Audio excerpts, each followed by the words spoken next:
ഇന്ന് എന്താണ് കൃത്യമായ ഇന്നലെ രാവിലെ 9:30-ഓടെയാണ് തസ്മിത്ത് വീട് വിട്ടിറങ്ങിയത്. കുട്ടിയെ കാണാതായെന്ന് ഉച്ചയ്ക്ക് ശേഷം മാതാപിതാക്കൾ അറിയുന്നു. അത് പോലീസിൽ പരാതിപ്പെടുന്നു. അതോടെ പല വഴിക്ക് അന്വേഷണം പോയി. ഇന്ന് രാവിലെ മുതൽ കന്യാകുമാരി കേന്ദ്രീകരിച്ച് നടത്തിയ പരിശോധനയിലും പെൺകുട്ടിയെക്കുറിച്ച് ഈ സമയം വരെയും ഒരു സൂചനയുമില്ല. 13-കാരി തസ്മിത്തും കുടുംബവും കേരളത്തിലെത്തിയിട്ട് 1 മാസമേ ആയിട്ടുള്ളൂ.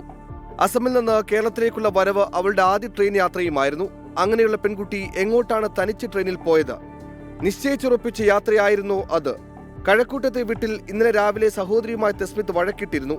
ഇരുവരെയും വഴക്ക് പറഞ്ഞെന്നും സഹോദരിയെയും കൂട്ടി ജോലിക്ക് പോയെന്നും മാതാവ് ഫർവിൻ പറയുന്നുണ്ട്. രാവിലെ 9:30-ഓടെയാണ് പെൺകുട്ടി വീട് വിട്ടിറങ്ങിയത്. കഴക്കൂട്ടു നിന്നുള്ള CCTV ദൃശ്യങ്ങളിൽ അക്കാര്യം വ്യക്തമാണ്. പെൺകുട്ടി നടന്നു പോകുന്ന ദൃശ്യങ്ങളിൽ 9:45 സമയം. ബസ്സിൽ കയറി തസ്മിത്ത് തമ്പാനൂരിലെത്തുന്നത് ഏതാണ്ട് 11 മണിക്കായിരുന്നു. 12:15 ട്രെയിനിലായിരിക്കണം പെൺകുട്ടി ട്രെയിനിൽ കയറിയിട്ടുണ്ടാകുക.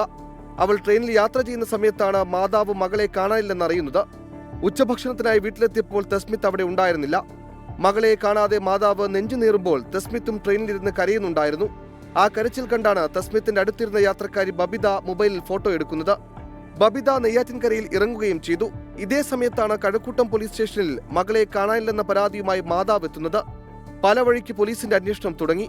ബബിത പറഞ്ഞത് പ്രകാരം ഉച്ചയ്ക്ക് ശേഷം 3:25-ന് തസ്മിത്ത് കന്യാകുമാരിയിൽ എത്തേണ്ടതാണ്. അപ്പോഴേക്കും മാധ്യമങ്ങളിൽ തസ്മിത്തിനെ കുറിച്ചുള്ള വാർത്തകൾ നിറഞ്ഞു. പുലർച്ചെ 4 മണിക്ക് 24 വാർത്ത കണ്ട് ബബിത താനെടുത്ത ഫോട്ടോ പോലീസിന് കൈമാറി. അന്വേഷണത്തിലെ നിർണായക ഘട്ടം.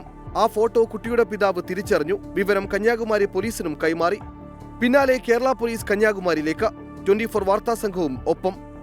രാവിലെ 7 മണിയോടെ അന്വേഷണ സംഘം കന്യാകുമാരിയിൽ. പെൺകുട്ടിയെ രാവിലെ 5:30-ക്ക് കന്യാകുമാരി റെയിൽവേ സ്റ്റേഷനിൽ കണ്ടെന്ന് ഓട്ടോ ഡ്രൈവറും പോലീസിനോട് പറഞ്ഞു. പിന്നെ കന്യാകുമാരി കേന്ദ്രീകരിച്ചുള്ള അന്വേഷണം. News desk 24.